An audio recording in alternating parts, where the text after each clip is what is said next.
Welcome back to the channel here at Trades to G. My name is Sammy. Today we're going to chart ALOY, Rklb, RKLB, and last but not least OPTX. If you like this sort of content, please hit the like button. So let's go ahead and chart ALOY. We do have a harmonic completion Gartley completion point at the 1 ratio or at the $6 range here.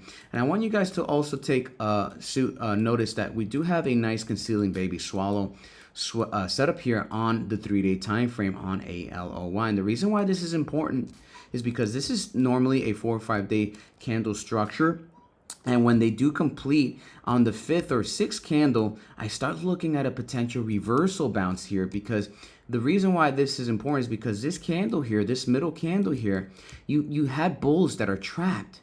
And if you look closer at the 786 level, bulls were trying to fight for this zone at $8.27.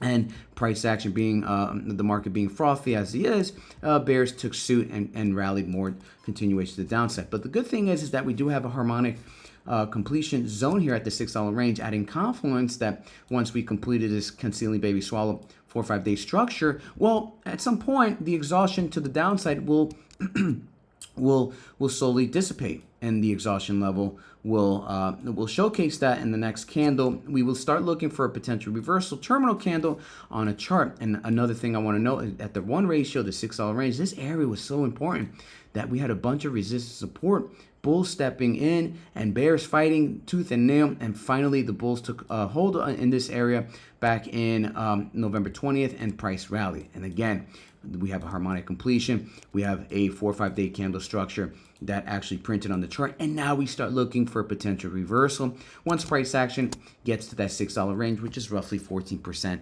to the downside, which is great. We're almost there, but keep your eyes and put an alert. I already have an alert. Keep your eyes on ALOY.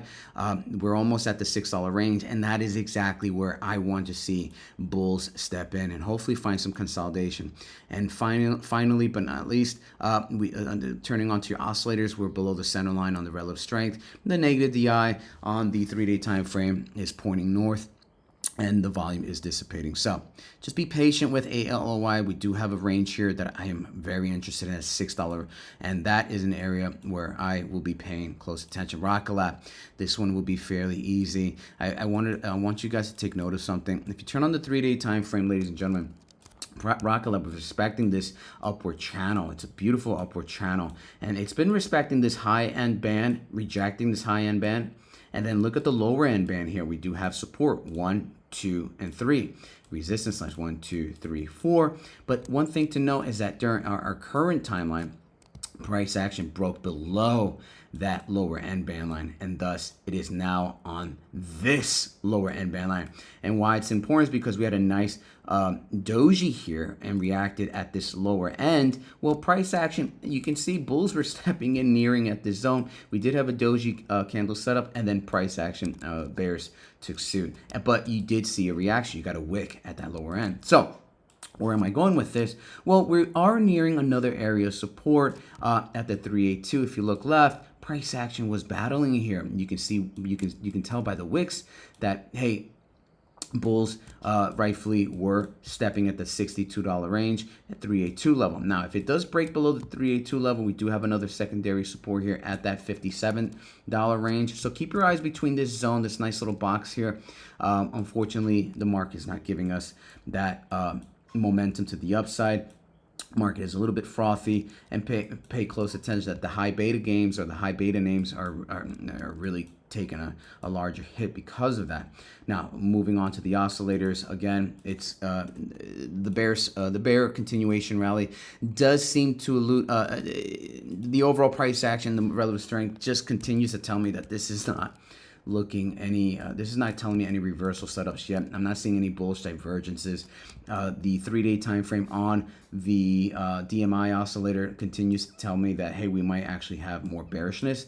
But as I said, pay close to the $62 range, 57 range, and thus you would hopefully see a terminal candle and a reversal. But if you'd like to find out what a terminal candle looks like, please join the Discord. There's a one-time entry fee of $20. Moving on to OPTX, and last but not least, we do have a nice atom setup here pattern Now, one thing to note on OPTX is that we're finding or nearing, price action is nearing another key area of support here at the $6.73 range, $6.73 range. If you notice here, we had a nice battle between bulls and bears for quite some time, if not weeks on end here. You can tell by the doji candles in OPTX, and now price action being where it's at right now, we're nearing at that key area of support here. But if you come and break this support area off of this atom pattern, well, the measure move off of these setups is coming right back down at this golden pocket area with a measure move, and it'll add confluence if price action were to come back here, which I don't think it will. You never know. But if it were to come back down and drop another 50%, well, this area would be such an importance, because this is where bulls and bears are fighting here. And once price action double bottom at some point, it rallied to the upside. So again, just pay close attention to OPTX. I'm giving you guys a setup here in terms of look for this area that price action will react to, 676 range. It's been in such an important area, and if we do break this area support, well, we do have levels here, but the measure move overall is looking at the golden pocket here. So with that being said, guys, please hit the like button. To join the Discord is a one-time entry fee of $20. And always respect your stop loss, especially during these times. The market's been a little bit frothy, a little bit of bearishment sentiment. And, unfortunately, on SPY and indices, things are not looking good. We still have a potential more bearish continuation setup on the charts on SPY. And if you like to have that, if you like to join my Discord and actually be part of a team that is looking for setups for reversal on SPY and equities and that sort of thing, joining a community that has high value members, great technical analysts, and great fundamental guys, join the Discord here at the Trades 2G community. I'm here for you, and I just love what I do, and I want to protect me, myself, and always my team, which is much more important. So thank you so much. See you guys around. Cheers.